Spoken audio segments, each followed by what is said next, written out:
एक गरीब बुढ़िया रहती थी। वह पूरी तरह से अकेले रहा करती थी। उसका कोई भी नहीं था, ना बाल बच्चे ना कोई रिश्तेदार। सुबह शाम लोगों के छोटे मोटे काम किया करती थी, जिसके बदले लोग उसको पैसे, अनाज या खाने पीने का सामान दे दिया करते थे, जिसको खा पीकर वह अपना जीवन बिताया करती थी। वह अपने जीवन में पूरी तरह से संतुष्ट थी। उसे भगवान से किसी प्रकार का कोई गिला भी नहीं था। दूसरों के सामान के कारण बुढ़िया का घर पूरी तरह से सामानों से भरा हुआ था। एक बार की बात है, वे अपने घर को खोलकर घर के सामान को धूप दिखा रही थी। समय वहां से दो चोर जा रहे थे। जब उन्होंने देखा कि बुढ़िया के घर में तरह तरह का सामान भरा हुआ है, तो उन्हें बड़ा लालच आया और वे सोचने लगे कि इस घर में तो बुढ़िया अकेली रहती है, क्यों न हम आकर इसके घर को ही साफ कर दें। माना कि सामान पुराना है, लेकिन कुछ तो पैसा मिलेगा और यह बुढ़िया अकेली हमारा कुछ बिगाड़ भी नहीं पाएगी। चोरों ने बुढ़िया के घर को अच्छी तरह से देख लिया और समझ लिया कि उन्हें किस तरह से बुढ़िया के घर की सफाई करनी है। उसके बाद चोर अपने घर वापस चले गए। बुढ़िया बेचारी को सपने में भी यह ख्याल नहीं आया कि उसके घर में भी कभी चोरी हो सकती है, क्योंकि उसके घर में तो खुद के उसके कपड़े तक उसके नहीं थे। सब कुछ गांव वाले उसे दिया करते थे, जो वह अपने घर में रख लेती थी। खैर, कुछ दिन बीत गए और एक दिन रात में चोर अपने दो साथियों को लेकर बुढ़िया के घर पहुंच गए। कमाल की बात यह थी कि उस दिन सरपंच ने बुढ़िया को चावल, दूध और चीनी दी थी और बुढ़िया बहुत खुश थी। बुढ़िया ने खुशी खुशी अपने लिए खीर बनाई और खीर बनाकर वह उस खीर को चूल्हे पर रखकर सोचने लगी कि अभी तो खीर बहुत ही गर्म है, जबकि थोड़ी ठंडी हो जाएगी तब आराम से खाऊंगी।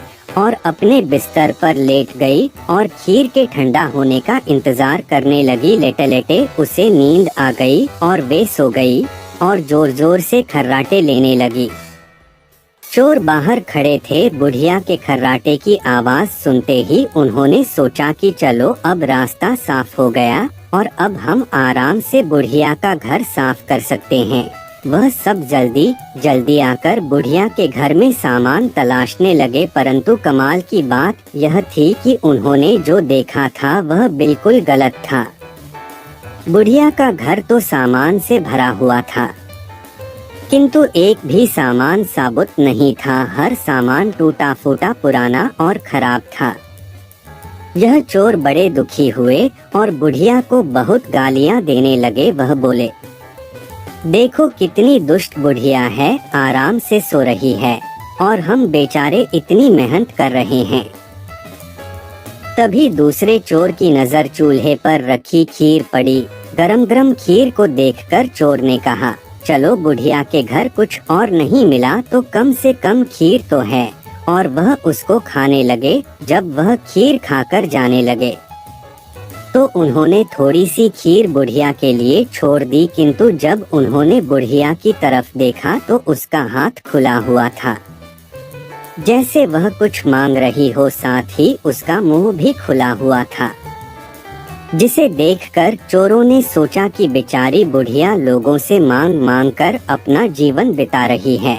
लगता है बहुत थक गई है और खाने के लिए खीर मांग रही है। आखिर उम्र में है तो हमारी माँ के ही बराबर। और बिना कुछ सोचे समझे गरम गरम खीर बुढ़िया के मुंह में डाल दी। गरम गरम खीर मुंह में पड़ते ही बुढ़िया जोर से चिल्लाई, हाय दैया, मार डाला मार डाला मार डाला। बुढ़िया की चीख सुनते ही चोर डर के जल्दी जल्दी छुपने लगे। जिसने मुंह में खीर डाली थी वह ऊपर जाकर छिप गया, एक चारपाई के नीचे और एक चारपाई के दाएं। बुढ़िया की चीख सुनते ही गांव वाले बुढ़िया के घर आ गए और पूछने लगे, क्या हुआ माँ? बुढ़िया बोली, मुझे क्या पता, ऊपर वाला जाने। यह सुनते ही ऊपर छिपा हुआ चोर बोला, अरे भला मैं क्यों जानूं, तुम्हारी चारपाई के नीचे छिपा चोर ना जाने। यह सुनते ही चारपाई के नीचे वाला चोर बोला, मैं ही क्यों जानूं, चारपाई के दाएं छुपा चोर क्यों न जाने। और इस तरह से तीनों चोरों ने खुद ही अपना पता गांव वालों को बता दिया और फिर गांव वालों ने उन्हें पकड़कर खूब पिटाई करी और वापस भेज दिया। उसके बाद से चोरों ने कान पकड़ लिया कि आज के बाद कभी वह चोरी कभी नहीं करेंगे।